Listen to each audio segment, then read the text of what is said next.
Welcome to the Fall Break Championship presented by D24 Designs review. Not as pithy as the ABL review, but here we go. So I'm not committing to fully returning to the podcast, especially for our next full season. I want to just try to ramp up into it. It's just a lot to take on, but I especially want to do it for this for a couple of reasons. One, only 4 games a week, maximum 4 games a week. So that seemed manageable. And then also, I kind of want to keep a progress report going on how some of these new changes are going. Obviously, power level's way higher than it used to be.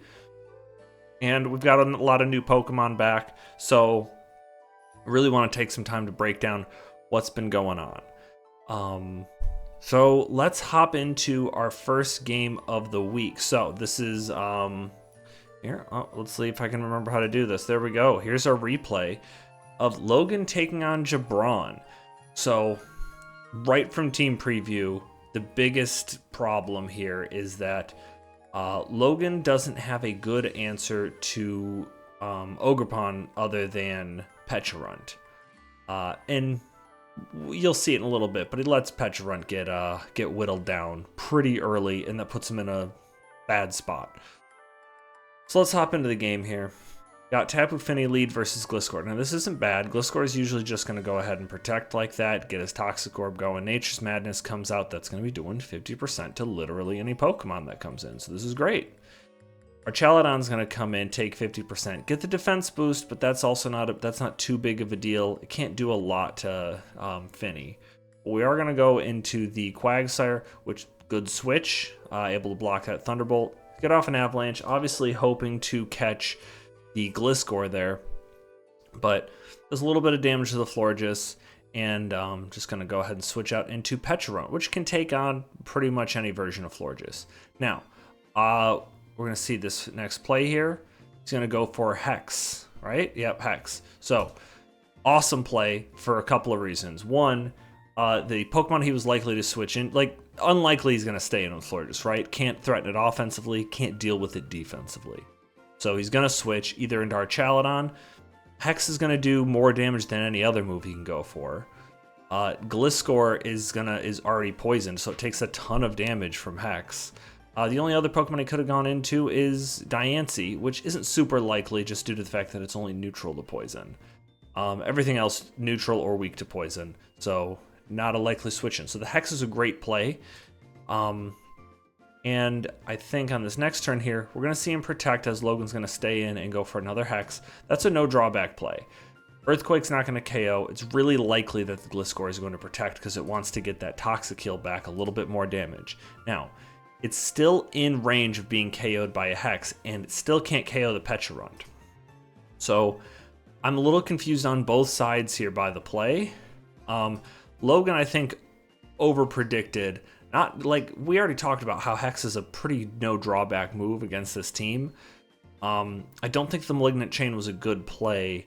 I think he probably just should have gone for Hex again. Would have killed this Gliscor if he stayed in.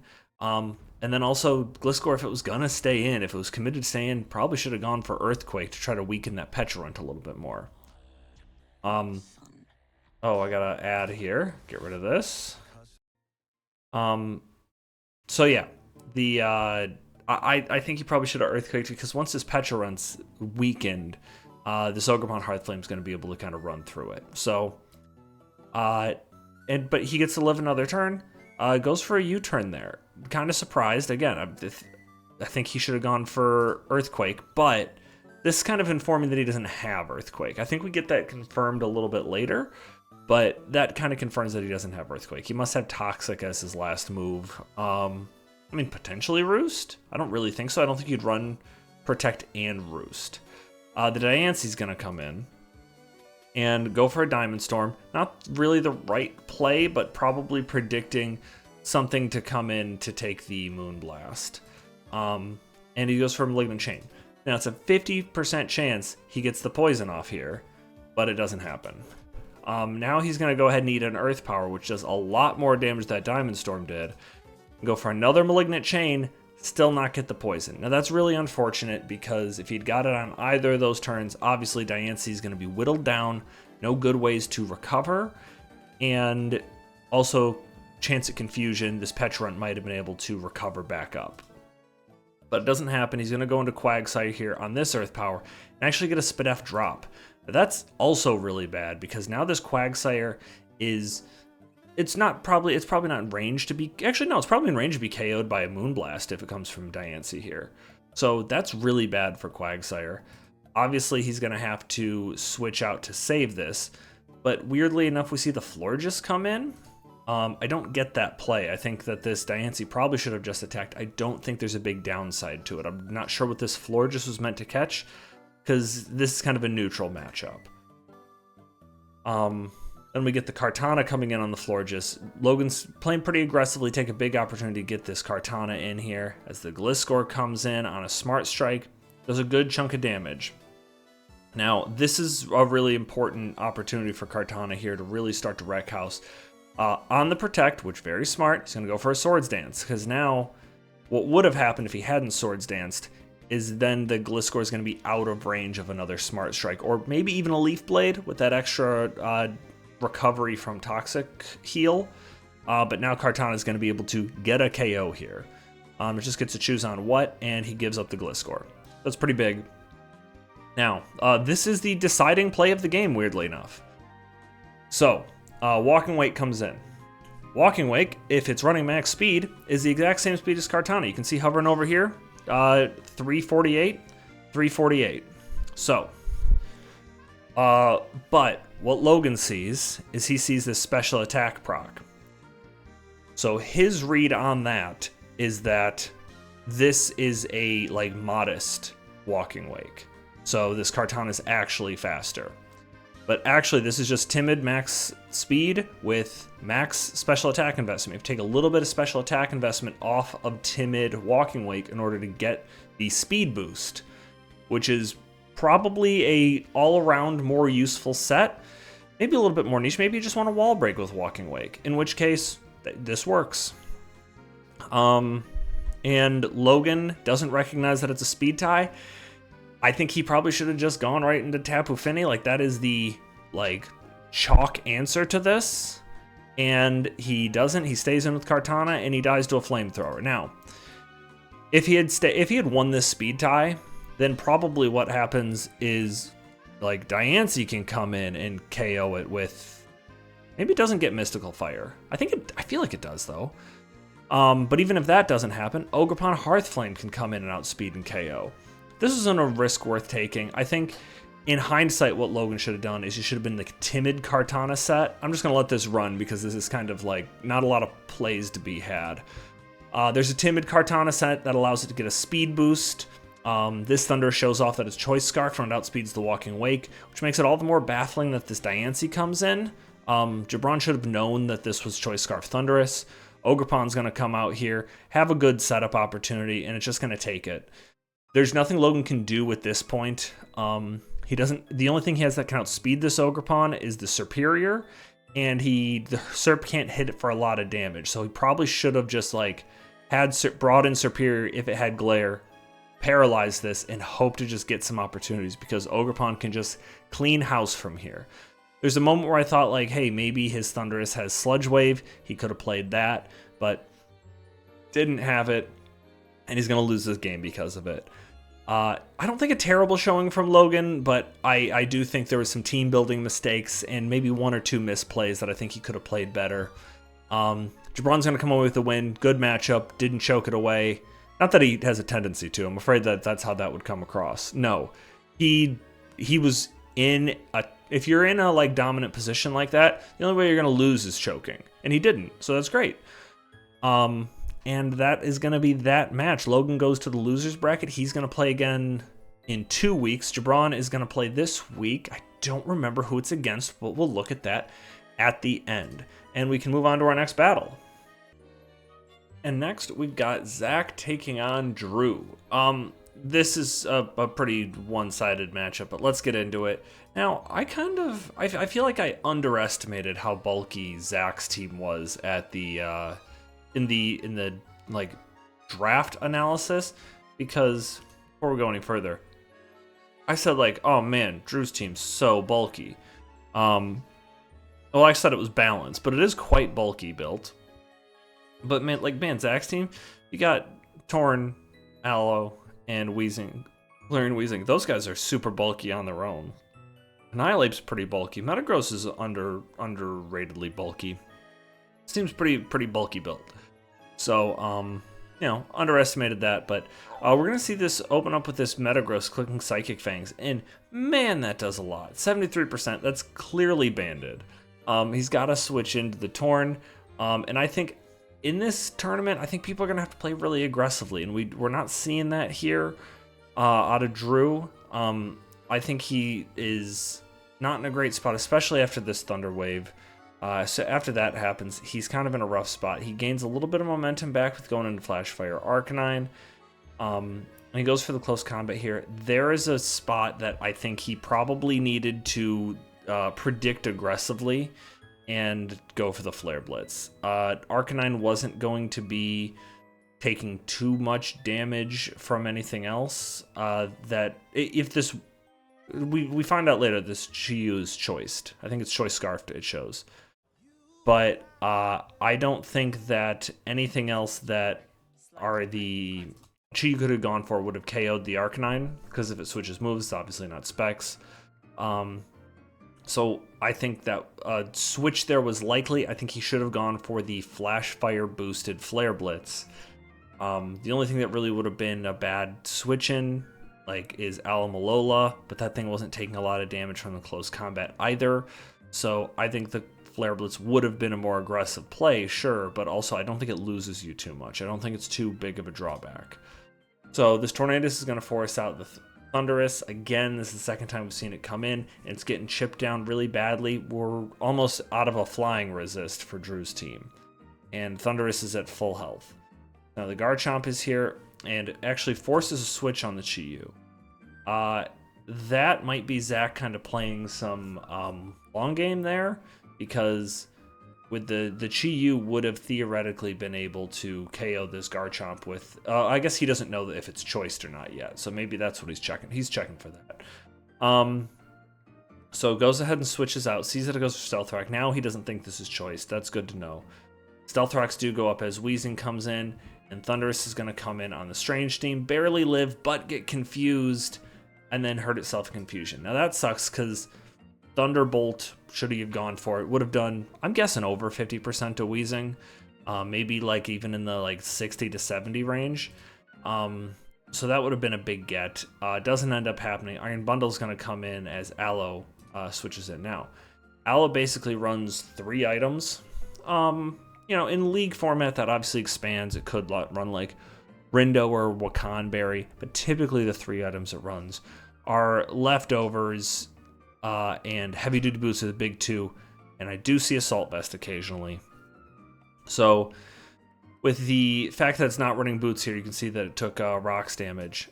You can go ahead and assume that we have a Vest or Leftovers, right? So you see the Hydro Pump come out.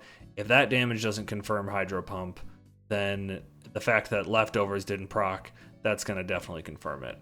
So this is an Alamalola with Assault Vest. So I think Iron Bundle probably should, if he didn't have Freeze Dry, that's a big mistake. Because Freeze Dry plus Water Freeze Dry plus Water, I believe hits most Pokemon. I think there's very few exceptions to Pokemon that doesn't hit neutrally. That's why it's a big deal. Freeze Dry is a big deal, especially if you have it on a strong special attacker. This Venusaur is going to come in and try to set up, kind of get it set up defensively, but the flip turnout is going to make him lose momentum. Clef's going to come in on the Torn, and now he doesn't have any good switch-ins to Torn, so he's just going to have to kind of stay in with the Clef, get the knockoff, get rid of the Assault Vest. That's a big deal. That is going to help open up Iron Bundle a little bit later, in addition to the Toxic. That'll also help. But Metagross is going to come in against this Clefable, and man, there are no good switch-ins. Surprised he lets Clefable go down. I think Garchomp probably was less valuable here. I think Clef is probably pretty important. I don't like letting the Clefable go down, but at this point, Derek's really starting to slip here. There's not a lot of more options for him, and he catches a bad break here with the Flare Blitz into Psychic Fangs, and then he gets Sludge Bombed. That's not the bad break. but he gets a slightly low roll, that maybe slightly low roll on that, but then he gets crit poisoned, and that's going to drop the Arcanine. Would have gotten another turn off, probably KO'd the Weezing. So he's going to get the KO with the Iron Bundle flip turn and position himself to have Garchomp in. Now, also keep in mind, I guess this theoretically could still be Scarf Chomp. We never saw him switch moves. That could have been choice scarfed. That could have been choice scarfed rocks. But it's probably not, as it just dies to Dark Pulse. Venusaur is then also going to come in. I'm going to go ahead and Mega Evolve. I think good call. Would have been able to live that Dark Pulse. But now he's Earthquaked into Annihilate, and Annihilate's just going to be able to do his thing from here. Just going to be able to take a few hits. Nothing Venusaur can go for is really scary for it.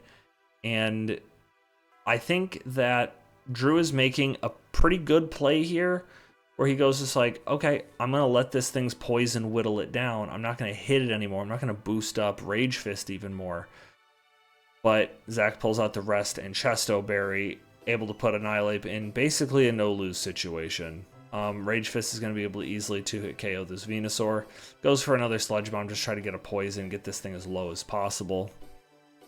But picks up the KO with Rage Fist. Iron Bundle comes out. Hydro Pump not going to be enough. I mean, not that it would have been like a high chance to win, but I think in hindsight he really had to go for like an Ice Beam there, try to get a freeze on this Annihilate. But even then, I don't think Metagross is chipped enough that you could kill it. And I think Chi-Yu probably would have killed you. So, yeah, it's a rough one for Drew. Rough matchup, but really well played by Zach. No mistakes on his side. Drew, I think, made a couple of mistakes, but also it's a hard part about this tournament setup where you don't get an opportunity to learn what your team needs. Like, you can't fix any mistakes. If Drew's just like, I don't like this aspect of my team, I don't like this aspect in this matchup, no opportunity to fix it. So it's tough. But I think takeaways from this, we saw Annihilate with Rage Fist. It was in the pool last season. We didn't see much from it. Chi-Yu obviously forces teams to build really, it's an interesting defensive build that they have to make. Iron Bundle, we still haven't seen a ton out of. People are scared of Iron Bundle, and I don't know that we've seen enough to like draw conclusions about it. Actually, hold on, let me go back, because I don't think I did like this little recap here on this last battle. Anything we need to take away from this? Ogerpon's really good, we already knew that. Nothing on Jabron's team that was showed off that is like groundbreaking for us, and nothing crazy here that we need to address. And I think we've addressed the things in this battle that we need to going forward. We're going to try to keep that up and just kind of keep an eye on things that we need to like look out for, maybe some adjustments to tiers that we need to make. But I think we move on to our next battle. So next we have Papcoon versus Kyle. And man, there's a lot to say about this battle. Let's hop into it. So we've got the lead Galarian Darmanitan versus Mawile. Now, I did some independent calculations here. I don't know the investment on these guys. I'm gonna guess this Mawile is Adamant Max Attack. That's safe to assume. This Darmanitan, I'm gonna guess is Max Attack. Also, I think that's safe to assume. Don't know the item. I don't think that the calc that we get gives us quite enough information to say for certain. So we're gonna go from here. We see U-turn. I guess that's probably calcable, but it's also like kind of so close that I'm not going to bother. So I'm operating under the assumption that this is Scarf.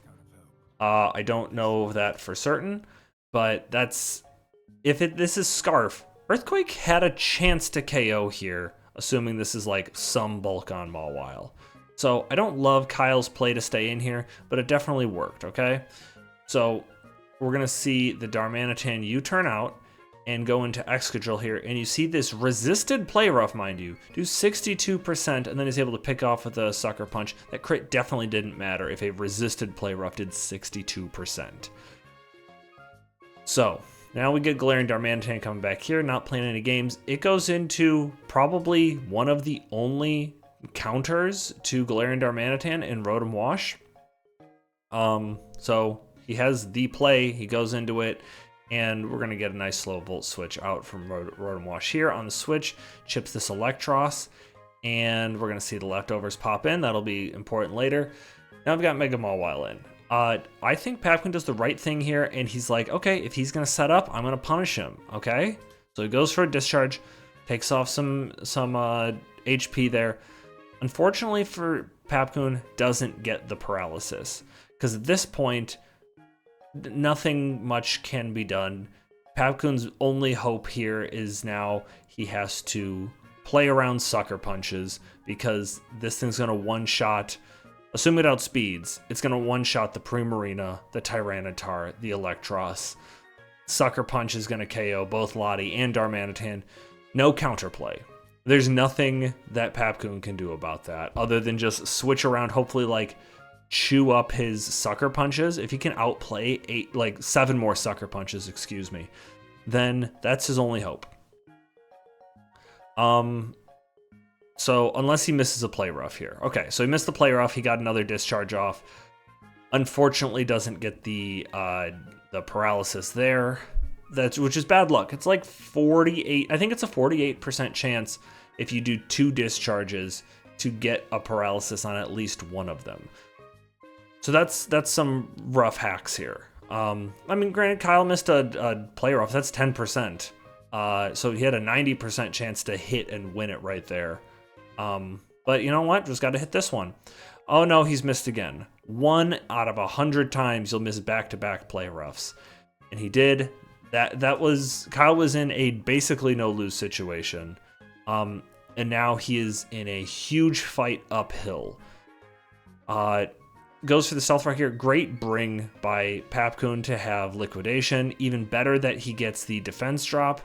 I don't love the knockoff play there. Could have just gotten the KO with Liquidation, but he was like, oh, well, what if he goes into Rotom? So I get it. Not too big of a drawback play here. This Electros is going to get weakened significantly as we get another knockoff here and KO that. So in comes Weavile. So going to go for a pretty safe knockoff here. Nothing really appreciates taking a knockoff ever. Primarina's going to come in, go for Moonblast. Lots of damage on this Rotom Wash. And that's obviously going to threaten the Primarina out as it goes for I believe a Volt Switch. Yes. Does a little bit of chip damage to Latios, and in comes Weavile. Interesting patent number there. And this is one of my favorite things in Pokemon. I love a Pursuit Trap. And we see it go off here. Latios gets Pursuit Trapped and goes down. Now, this is a little piece of text that I never noticed before. This is new to me. Because I remember in the past, if you got Pursuit Trapped, your Pokemon fainted, and you could then choose what you wanted to switch into. That was my impression, but based on this text, I don't think you get to anymore. A Pokemon can't switch between when it runs out of hit points and when it faints. So obviously Papkin clicked Primarina to go into here, but then the Latios died. I think had this been the situation as I understood it, he probably would have gone into like Darmanitan and clicked U-turn here. So something to keep in mind if you Pursuit Trap something. That's better because it gives your opponent less options if you get the play right. They either have to switch assuming they're going to get Pursuit Trapped, which is bad, or they're just going to have less choice after they get Pursuit Trapped. So interesting stuff there. So Primarina is going to come in. That is what he would have wanted anyways, I guess. And we're going to see a Moonblast come out, do more damage to the Rotom Wash. And I hate this right here. He's going to go for the Volt Switch, not pick up the KO. I don't know if he's got Thunderbolt. No reason not to go for it there. I don't think there was any good reason not to go for Thunderbolt there. If Electros comes in or if T-Tar comes in, like you can Volt Switch the turn after. Heck, even if the Electros comes in on Thunderbolt, again, assuming you have it. Maybe he doesn't. But if that comes in, it's taking Rocks damage, it's taking Thunderbolt damage, getting a little bit back with leftovers, but then you can Volt Switch out, then you can also like Hydro Pump and maybe get the KO. Don't love that play. So also you would have gotten the Primarina KO here, but here's the big one. This is the craziest one to me. I don't get why he goes for Scald. Scald, sure, it KOs the Primarina, that's all you had to do, right? But I don't think that, like, Moonblast is going to do more to Tyranitar. it's going to do more to Electros. It's not like it's Assault Vest and was going to be able to like live a Moonblast. It's going to do more to Galarian Darmanitan. Maybe if Galarian Darmanitan comes in, it could get burned, but I really don't like this play, and you can see it kind of come through. Like, Scald wouldn't have KO'd. If he thought Scald would KO, he would have gone for it there. Moonblast, I think, would have KO'd. Granted, I'm not calculating that, but I would put good money on Moonblast being able to KO Electros in that position.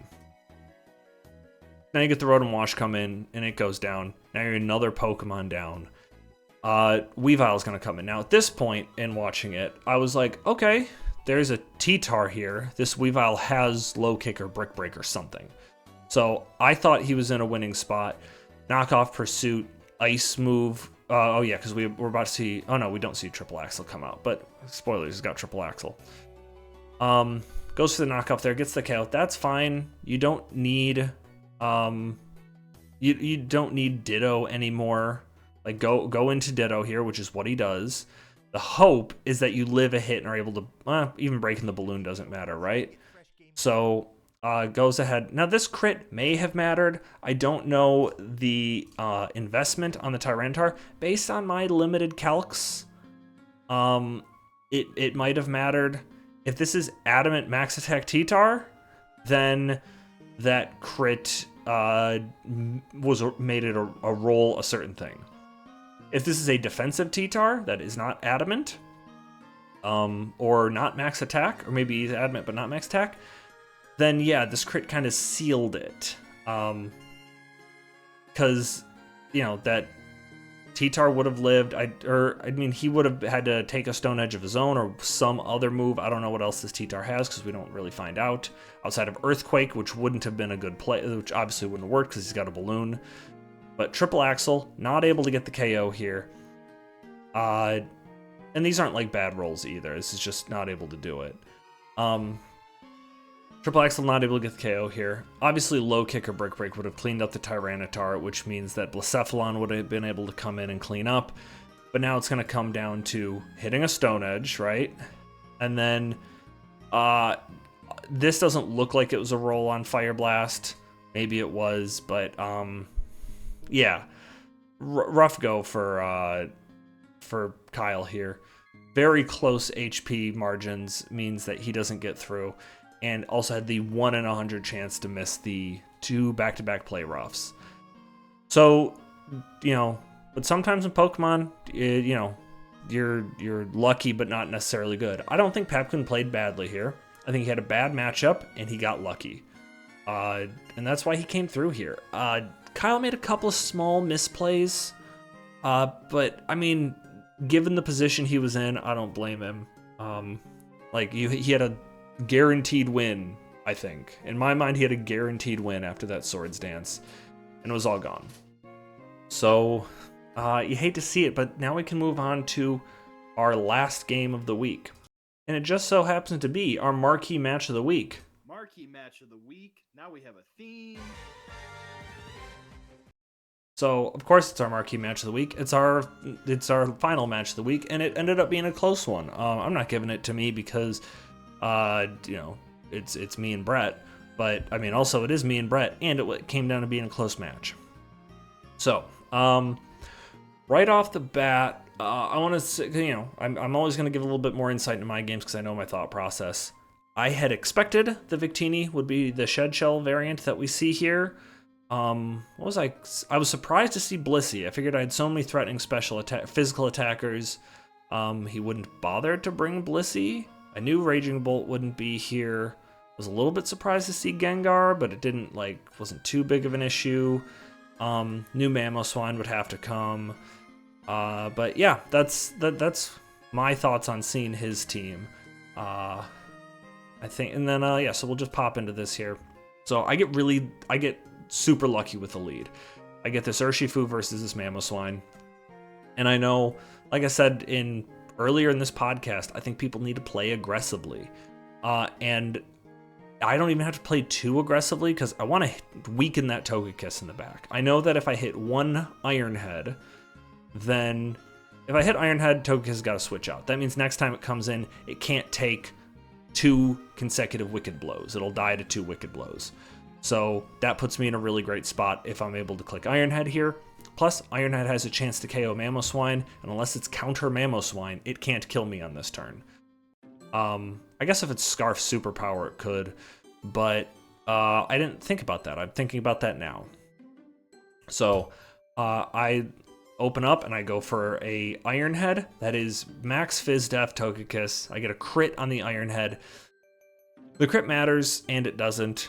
It doesn't matter in the sense that I would have 2-hit KO'd it anyways. But that's not the point, because I'm sure Brett was like, okay, he might go for Poison Jab or Ironhead here. I'm going to see which one he goes for, because Togekiss can definitely live 1, and I have an answer for the other one. If it was Ironhead, then I can go into Victini. If he goes for Poison Jab, I can go into Gengar. And then he would have been able to save Togekiss at some amount of HP, and given my team, he would have been able to roost back up. So it doesn't matter in the sense that I'm just going to 2-hit KO it anyways, but it does matter in the sense that he wouldn't have stayed in on turn 2 if I hadn't crit. So that's a big deal, and that really sets up my Urshifu to be an enormous threat going down the line. If I can get it in versus Mamoswine or Blissey later on in the battle, and I predict well enough, I get a KO. So that's what happens here. Lopunny's going to come in, and I'm going to go into Corviknight, and I'm just going to try to get some chip damage off on it. And we see it go for a close combat right away, and he gets a crit there. That really sucks, because if he hadn't gotten a crit, then it's, I can roost up and do this again later and get more Rocky Helmet damage. Pretty unfortunate, but also I just got a crit, so I'm not going to complain. And also there's still a chance that I could that if he gets a low roll, I could have potentially lived that. Wasn't likely, but I'm happy with that damage. The fact that he's -2 means that Low Kicks is going to be able to come out and threaten with a First Impression. First Impression wouldn't have been able to KO from the ranges before, but between the 2 rounds of Rocky Helmet damage and the -2 defense, I'm able to threaten out the Lopunny. Blissey's going to come in. I'm still going to go for the First Impression. Not going to take any chances. And now I'm going to try to get rid of this Blissey. So I'm going to go into Dugtrio. Also, I figured Thunder Wave was coming out. Didn't want to risk anything with Arctozolt, so that was the safest play. Now this Blissey is, I thought, trapped, but Wish, Protect, and Leftovers, plus the fact that I had to run High Horsepower, not Earthquake, because of the potential Rillaboom. That really was a problem. So this Blissey is just designed to wish and protect me out of moves. I have to go for High Horsepower in that, just in case he gets greedy and doesn't go for the protect. But I'm Endeavor. In hindsight, I meant to lower my HP as low as possible, so that way I would be able to. That Endeavor would do more damage, but I forgot to do it. So Endeavor's actually doing as much as High Horsepower, so I have a little bit more PP than I would have otherwise. But I gotta figure out, I'm in a losing PP stall battle here with this Blissey. So I'm gonna take the opportunity to just get in Urshifu. He's gotta go for the Protect there. Now it's in, and he predicts close combat, I think rightfully so, but I'm gonna predict, like I said, you got to be aggressive. I made 2 aggressive plays here, and they paid off with 2 KOs for Urshifu. I'm going to get rid of that Gengar. And now we're in the same spot we were before, but now my Lopunny counter is dead, so I'm going to go into Galarian Slowking on the Fake Out, which is going to activate my eject button. 2 reasons I did that. 1, so I could do this and get in my my Dugtrio. The other thing is, too, I wanted to get rid of that eject button because it wasn't doing me any good anymore. I wouldn't have been able to do the plays I wanted to do with it, so I needed to burn it at that point. It was a hindrance. So I am Focus Sash Dugtrio. I'm really hoping he's going to attack me. It doesn't happen. He just goes for U-turn. And Blissey's going to come in as I go for the High Horsepower. Now I have to figure out what I want to do about this Blissey, and I decide, I'm just going to risk the Low Kicks here. I'm going to get rid of this Blissey's items, so that way it can't Leftovers back up. I'm going to eat a Seismic Toss, that's fine. He's going to catch this Wish. I'm going to go for a Leech Life, get some HP back, and I get lucky with a crit. I don't think it really makes a big difference in how this goes because, you know, we're going to see the Thunder Wave here. I'm going to go for another. Oh, never mind. That did make a difference. I guess would I have not been able to KO otherwise? I don't know. I'm not running the calc right now. I guess I can figure it out. That would have been done like maybe high 30s. Yeah, that crit mattered. That sucks. But yeah, I mean, unfortunate for Brett, but he's still, I mean, he's not out of this. He's still in like a potential winning spot because I don't have anything left here that outspeeds Lopunny. I'm just going to let this low kicks go. Oh no, what? I stayed in, I guess, because just want to see what he was going to go for, I guess. I'm going to come in with Galarian Slowking, and I'm going to make my my first, like, I'm really happy with this. I was able to go in and Chilly Reception out and get in Dugtrio. Now, I told you I had Pursuit on Dugtrio. I decided not to go for it here for 2 reasons. 1, wouldn't have KO'd. And 2, I didn't have to. If this is Choice Scarf Victini, that's a good thing to learn. If he is, which again, I didn't think he was, if he could be Shed Tail. Or, yeah, that's what it's called. No, Shed Shell. And if Pursuit's not going to KO, it's not even going to do a reasonable amount of damage. I'd rather just hit an Earthquake on something coming in, or high horsepower rather. This chip damage on Mamoswine is really important because, like I said, it now guarantees that I'm going to do a couple of things. I have low kick on my Arctozolt. I know I'm going to be able to KO with that, and I know I'm going to be able to KO with Iron Head if I wanted to go for it for some reason on my Urshifu. Low kick's going to do a good amount of damage to Lopunny, but the snow is going to stop. So at this point, I'm ready to sack Urshifu because it doesn't need to do anything else for me. I am super bummed out here that I didn't have Sucker Punch. Would have been a big help there. But I do know that this Victini now going for V-Create, and I know that it's Shed Shell. I know it can't KO my Galarian Slowking, so I'm going to try to get the Hail back up one more, or Snow back up one more time. I was tempted here to go into Amoonguss and get, or not Amoonguss, geez, Amigos, Dugtrio, and try to Pursuit, but I really want to take advantage of the Hail turns that I had. This, in my opinion, I think Brett makes a mistake here because, you know what, I guess before I start accusing Brett of making mistakes, but I should actually run this calc. I didn't run it at the time because I didn't feel like it mattered, but now in hindsight, let's see. I was playing under the impression that Bolt Beak, even though I'm Life Orb, Bolt Beak was not going to kill a Victini from full health. So let's put up the snow. It's a roll.